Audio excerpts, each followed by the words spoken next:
अगर आप शेयर बाजार में निवेश करने की तैयारी कर रहे हैं तो कंपनियों के तिमाही नतीजों से जुड़ी एक नई रिपोर्ट आपके लिए काफी अहम हो सकती है। मोतीलाल ओसवाल फाइनेंशियल सर्विसेज की रिपोर्ट के मुताबिक वित्त वर्ष 2026-27 की पहली तिमाही में भारतीय कंपनियों का प्रदर्शन उम्मीद से बेहतर रहा।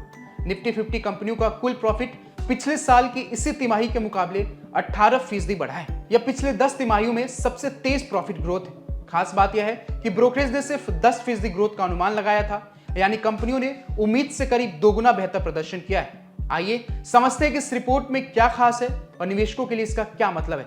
नमस्ते, मेरा नाम है प्रदुम और आप देख रहे हैं जागरण बिजनेस।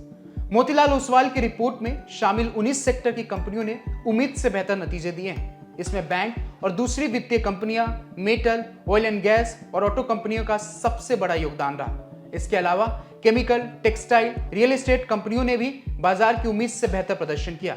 ऑयल मार्केटिंग कंपनियों को छोड़ दे तो रिपोर्ट में शामिल कंपनियों की कुल बिक्री 18% बढ़ी। ब्रोकरेज ने 15% ग्रोथ का अनुमान लगाया था।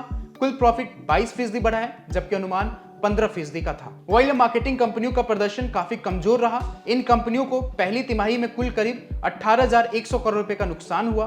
पिछले साल इसी तिमाही में इन कंपनियों को करीब 16,200 करोड़ रुपए का प्रॉफिट हुआ था। इसी वजह से सभी कंपनियों को मिलाकर कुल प्रॉफिट की तस्वीर उतनी मजबूत नहीं दिखी। इसलिए ब्रोकरेज ने ऑयल मार्केटिंग कंपनियों को अलग करके भी आंकड़े दिए हैं। निफ्टी 50 कंपनियों का प्रॉफिट 18% बढ़ा है। इसमें ONGC, Hindalco, Reliance industries, JSW steel और भारतीय एयरटेल की बड़ी भूमिका रही। इन 5 कंपनियों ने निफ्टी के कुल प्रॉफिट में हुई बढ़ोतरी में करीब 60% योगदान दिया। वहीं InterGlobe aviation, ITC, doctor Reddy's, Tata Motors passenger vehicles और सिप्ला ने भी निफ्टी की प्रॉफिट में ग्रोथ को कम किया है। रिपोर्ट के मुताबिक लार्ज कैप, मिड कैप और स्मॉल कैप तीनों तरह की कंपनियों ने ब्रोकरेज की उम्मीद से बेहतर नतीजे दिए हैं। लार्ज कैप कंपनियों का प्रॉफिट 21% बढ़ा, जबकि अनुमान 14% का था। मिड कैप कंपनियों का प्रॉफिट 23% बढ़ा, जबकि अनुमान 17% का था। यह पिछले 11 तिमाही में मिड कैप कंपनियों की सबसे तेज ग्रोथ है। स्मॉल कैप कंपनियां सबसे आगे रही।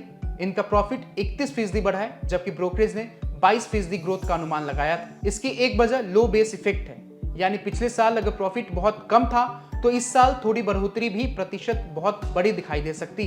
रिपोर्ट में शामिल करीब 48% कंपनियों का प्रॉफिट अनुमान से बेहतर रहा। वहीं 25% कंपनियों के नतीजे उम्मीद से कमजोर रहे। बड़ी कंपनियों का प्रदर्शन ज्यादा मजबूत रहा। करीब 57% लार्ज कैप कंपनियों ने अनुमान से बेहतर नतीजे दिए।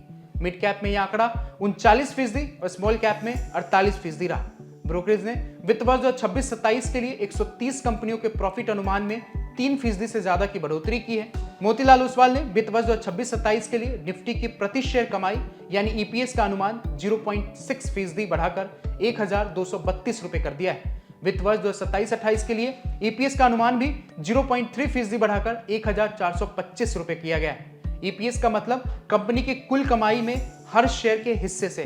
आमतौर पर ईपीएस बढ़ना कंपनी के शेयर के लिए अच्छा संकेत माना जाता है। निफ्टी 50 में मोतीलाल ओसवाल ने भारतीय Airtel, ICICI bank, SBI, Titan, Mahindra and Mahindra, Bharat electronics, Eicher Motors, Hindalco, Shriram finance, InterGlobe aviation, Apollo hospital को पसंदीदा शेयर बताया गया है। निफ्टी 50 से बाहर ब्रोकरेज की पसंद में TVS Motor, BSE, Lenskart Solutions, Indian Hotels, Meesho, Dixon Technologies, Coforge, Radico Khaitan, Delhivery, Kirloskar Oil Engines, RBL Bank, TBO Tek शामिल। इसके अलावा Bajaj Finance, Bajaj Auto, Bajaj Finserv, Jubilant FoodWorks और कैफिन टेक्नोलॉजीज की रेटिंग को खरीदने की सलाह में बदला गया है। वहीं आनंद राठी वेल्थ को बेचने की रेटिंग दी गई।